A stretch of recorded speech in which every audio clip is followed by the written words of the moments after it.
Hallo Freunde der Sonne, ich bin's wieder, der Nico, und heute kann ich euch tatsächlich wieder mit Sonne dienen. Wir hatten ja jetzt ein paar kalte Tage gehabt und nun kommt auch die Sonne wieder raus und es ist wieder angenehm warm, trotz des bevorstehenden Winters. Aber darum soll es nicht gehen in dem Video, sondern es geht um das Schätzchen da hinten. Ihr habt mich gebeten, euch zu erzählen, was ich mir für ein Moped gekauft habe, und zwar das da hinten, ein rotes. Okay, bisschen mehr gibt's noch, bisschen mehr Infos. Also es ist eine Kenton Shark 150 Kubik. Sie hat tatsächlich 149, irgendwas Kubik laut technischen Datenblatt. Und daraus zieht sie dann ihre 11,5 Pferdestärken, die sie hat. Und das sind schon so die wichtigsten Kenndaten. Ich werde sie nochmal einblenden, die Kenndaten. Mal sehen, entweder hier oder dort. Und so wie es aussieht, habe ich wahrscheinlich ein etwas älteres Modell erhalten. Zumindest habe ich jetzt auf der Webseite aktuell neue Bilder gesehen von wahrscheinlich dem neuen Modell, oder ob es jetzt eine andere Ausstattung war, weiß ich jetzt nicht so genau, wobei ich mir nicht klar war, dass es da unterschiedliche Ausstattungslinien gibt. Es gibt dieses Moped auch noch als 200er Version, also 200 Kubik. Die hat dann auch ein paar mehr Pferd, ich glaube irgendwas um die 13. Da bin ich mir jetzt aber nicht ganz sicher. Aber ja, es ist ein relativ einfaches Moped.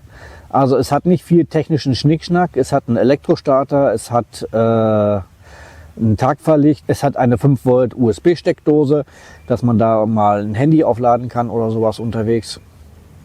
Und ansonsten hat sie nicht viele elektronische Feinheiten oder Schnickschnack. Ja, was gibt's sonst noch zu sagen? Vorne Scheibenbremse, hinten Trommelbremse, 5-Gang-Getriebe, und sie schafft dann auch tatsächlich die 100 km/h bergab und mit Rückenwind.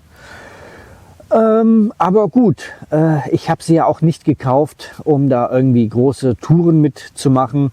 Ja, mal in die nächste Stadt fahren, das werde ich wahrscheinlich, oder das habe ich ja auch schon getan. Aber dafür reichen auch die 90 km/h, die wir locker schaffen, oder 95 km/h, die wir auf der Landstraße locker schaffen. Und ansonsten möchte ich sie hauptsächlich haben, um hier mal ins Dorf zu fahren, um ein bisschen was einzukaufen in der Dispenser, also so einen kleinen Tante-Emma-Laden oder einen Mini-Supermarkt. Und dafür ist sie eigentlich perfekt in meinen Augen. Für mich war es halt wichtig, dass ich auch bei Scheißwetter, also direkt nach dem Regen oder auch beim Regen, mal fahren kann, wenn es denn unbedingt sein muss. Nach dem Regen habe ich sie schon gefahren, da sieht sie dann natürlich entsprechend aus. Aber dadurch, dass sie halt so ein tolles Profil an den Rädern hat, an den Reifen, komme ich damit auch wunderbar durch Schlamm durch und durch nassen Sand oder auch trockenen Sand. Den habe ich hier mehr oder weniger vor der Haustür. Und deshalb war es mir schon wichtig, dass ich eine vernünftige Bereifung habe mit einem vernünftigen Profil. Und ja, viele andere Maschinen, die es hier so gibt, haben halt dieses Straßenprofil. Und das ist halt nicht wirklich so geeignet, wenn man dann auf schlammigen Wegen fahren muss. Da rutscht man ganz schnell mal weg. Sie hat LED-Rücklicht. Sie hat LED-Tagfahrlicht, also das an der Seite, was ihr gerade schon gesehen haben werdet. Und das normale Abblendlicht ist leider noch kein LED. Die neue Version, wie ich sie im Internet gesehen habe, hat scheinbar schon normales LED-Licht, also Abblendlicht und auch Fernlicht, und hat, so wie es aussieht, auch einen digitalen Tacho. Ich habe noch einen analogen, und also den mit den normalen Zeigern. Ich habe jetzt inzwischen schon wahnsinnige 220 Kilometer damit runtergerissen. Also ihr seht, sie ist hier wirklich Tag und Nacht, steht sie da. Und ja, ich fahre nicht wirklich viel damit, hier mal ins Dorf. Das sind aber nicht die weiten Strecken. Und von daher wird es noch eine Weile dauern, bis ich da ein paar Kilometer runter habe. Und bis ich mich auch richtig sicher auf dem Moped fühle. Wenn ich daran denke, ich bin das letzte Mal Moped gefahren, als ich ein kleiner Junge war, also so 14, 15, vielleicht 16. Da bin ich bei meinen Eltern im Garten über die Feldwege geheizt mit einem Moped, und danach saß ich nie wieder da drauf. Und von daher denke ich schon, brauche ich auch noch ein bisschen, bis ich mich wirklich sicher auf dem Ding fühle. Aber mich hetzte hier keiner. Man fährt hier sehr vorsichtig, nimmt sehr viel Rücksicht. Da stellt sich natürlich auch ganz schnell die Frage, wieso ich mich für dieses Moped entschieden habe. Nun, es gibt hier unterschiedliche Motorradmarken und mir wurde halt von mehreren Seiten bestätigt, dass Kenton relativ gute Qualität liefert, auf jeden Fall für den Preis. Andere haben da wohl eher Qualitätsmängel. Die Kenton wird nach meinen Informationen her hier in Paraguay zusammengeschraubt, also irgendwo in Asien produziert wahrscheinlich. Das konnte ich so genau nicht rausfinden und dann hier in Paraguay zusammengeschraubt und dann verkauft. Im Internet steht zumindest jetzt die neue Version davon aktuell mit 10 Millionen Guarani. Und ich habe für dieses Schätzchen mit allen Papieren und der Cédula Verde, also dem Fahrzeugbrief, 8 Millionen bezahlt. Das ist schon mal 2 Millionen Ersparnis. Ich hatte sie vorher, genau das gleiche Modell, auch im Internet recherchiert und war auch um die 10 Millionen gekommen. Also denke ich mal, habe ich da ein absolutes Schnäppchen gemacht. Natürlich ist das der Barzahlerpreis. Wenn man das Ding mit Karte bezahlen möchte, dann zahlt man gerne nochmal 10% drauf. Das ist hier in vielen Läden nicht gerade unüblich. Kann man sich dann selber ausmalen, woran dann dieser Barzahlerrabatt liegen kann. Das sind mit Sicherheit nicht nur die Kreditkartengebühren, das sind wahrscheinlich auch noch irgendwelche anderen Kosten, die dann anderweitig eingespart werden. Aber das will ich jetzt nicht weiter ausführen. Wo habe ich es gekauft? Hier in der Nähe, nämlich in Independencia in Planta Urbana. Da ist ein Laden, der nennt sich Carlos. Und die haben, so meine Informationen, halt recht gute Angebote meistens, was diese Fahrzeuge betrifft. Neben der Kenton haben sie dort auch noch andere Motorradmarken. Ich weiß jetzt bloß nicht genau welche. Ich möchte auch nichts Falsches sagen. Von daher sage ich das jetzt nicht. Es gibt hier in Paraguay noch andere gängige Motorradmarken. Zum einen die Star, dann die Leopard und die Tiger. Und die sind halt in unterschiedlichen Läden mit unterschiedlichen Ausstattungen und Varianten zu finden. Die üblichen Motorräder, Mopeds, wie auch immer, haben 150, 200 oder halt die etwas größeren auch schon mal 250 Kubik. Alles, was größer ist, ist hier eigentlich eher selten zu finden. Eher die Ausnahme ist mit Sicherheit auch eine Kostenfrage. Natürlich gibt es auch Yamaha und Kawasaki hier. Die habe ich hier auch schon gesehen. Aber die sind dann preislich nochmal in einer ganz anderen Liga. Ach ja, eins wollte ich euch noch erzählen, was ich natürlich schon wieder völlig vergessen hatte. Und zwar, wie geht so ein Kauf in Paraguay vor sich? Relativ einfach. Man fährt in den entsprechenden Laden, wo man sich das Teil ausgeguckt hat oder wo man meint, es kaufen zu wollen, sagt, ich möchte gerne das haben. Und gibt seine Cédula ab und Führerschein, nö, den wollten sie gar nicht sehen. Und dann nehmen sie das Moped mit nach hinten in die Werkstatt und da wird dann das Nummernschild, was schon auf dem Gepäckträger liegt meistens, wenn es nicht schon montiert ist, und auch die Batterie werden eingebaut und mit Sicherheit werden auch noch mal ein paar Schrauben kontrolliert und nachgezogen, hoffe ich zumindest. Und dann wird das Ganze montiert. Es wird ein kleiner Probelauf gemacht, also der Motor wird angeschmissen. Also auch hier ist es so, dass der Tank nur minimal gefüllt ist. Man kommt also bis zur nächsten Tankstelle und nicht wirklich viel weiter. Und von daher, ja, ist natürlich die erste Fahrt immer zur Tankstelle.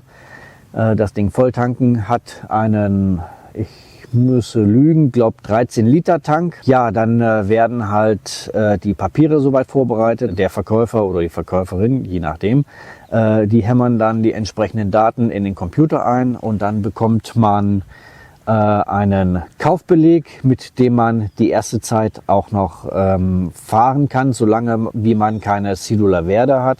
Also diesen Fahrzeugbrief, den man ja auch immer mit sich führen sollte, den kann man dann meistens eine Woche oder 10 Tage später in dem Laden wieder abholen, es sei denn, man möchte sich selber um die Zulassung kümmern, beziehungsweise die Registrierung. Zugelassen sind die Fahrzeuge ja schon. Sie haben ein gültiges Nummernschild, anders wie beim Auto. Und von daher kann man im Prinzip innerhalb von einer halben, dreiviertel Stunde, nachdem man gesagt hat, will haben, kann man sich auf das Moped setzen und dann vom Hof rauschen. Führerschein wollten die, glaube ich, überhaupt nicht sehen von mir, haben auch nicht danach gefragt. Und ja, ich hatte ja meinen Führerschein damals schon mitgemacht, als ich den fürs Auto gemacht habe. Ich hatte in Deutschland nie einen besessen fürs Moped. Dementsprechend fehlt mir natürlich auch ein bisschen die Theorie des Mopedfahrens oder Motorradfahrens. Und auch die Fahrpraxis unter Anleitung. Aber ich denke mal, das kriege ich hier soweit größtenteils schon hin. Bin ja kein kleiner Dummer mehr. Eine Kfz-Steuer ist genauso wie in Deutschland auch hier zu entrichten. Für dieses Moped habe ich insgesamt 25.000 Guarani bezahlt, was so ungefähr 3 Euro entspricht zum aktuellen Kurs. Und das natürlich fürs gesamte Jahr. Und ja, das ist natürlich schon mal eine ganz andere Hausnummer als in Deutschland. Eine Kfz-Versicherung wiederum ist hier nicht zwingend vorgeschrieben und deshalb werde ich dieses Fahrzeug auch nicht großartig versichern. Was ich noch allerdings erwähnen wollte, ist, dass es hier in Paraguay grundsätzlich eine Helmpflicht gibt natürlich. Und man muss natürlich auch mit Abblendlicht fahren. Also mit Licht sagt man, aber ja, ob jetzt das Tagfahrlicht ausreicht oder nicht, weiß ich nicht. Sobald ich aus dem Dorf raus bin, mache ich auf jeden Fall das Abblendlicht an. Für den Fall, dass ich mal in eine Polizeikontrolle komme oder sowas. Man muss ja nicht unbedingt irgendwelche Diskussionen herausfordern. Zum Helm, ja, es gibt sie tatsächlich, diese Helmpflicht. Allerdings interessiert das hier echt keinen. Innerhalb der Stadt, zumindest hier in dieser Gegend, dieser Region, interessiert das keine Sau. Es fährt kaum jemand mit einem Helm. Und selbst die Polizei habe ich hier schon auf dem Moped gesehen mit ohne Helm. Das ist durchaus Standard hier. Und ja, ich habe mir einen Helm gekauft und den benutze ich auch, wenn ich dann ein bisschen weiter fahre, also wenn ich Landstraße fahre. Einfach aus Sicherheitsgründen und vor allem auch, weil das echt schon scheiße windig ist, wenn man da schneller als 40, 50, 60 fährt.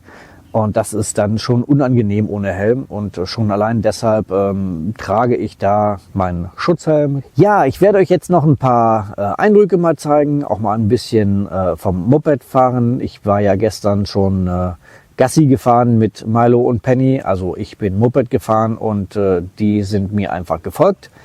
Und das machen sie eigentlich ganz gerne mal. Außer wenn ich dann mal in die Stadt fahre dann oder ins Dorf, dann bleibt Penny immer zu Hause und Milo kommt manchmal mit, manchmal auch nicht. Und ja, so ist das halt gestern auch gewesen. Da war ich dann halt in die Richtung gefahren, wo wir öfters mal Gassi gehen. Und das finden sie da immer ganz interessant. Und naja, lange Rede, gar keinen Sinn. Ich zeige euch jetzt noch ein bisschen was von dem Moped, von der Gegend hier. Und ja, sage ansonsten jetzt schon mal wie immer vielen Dank für das Interesse und tschüss, bis zum nächsten Mal. Euer Nico aus Paraguay.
Ja.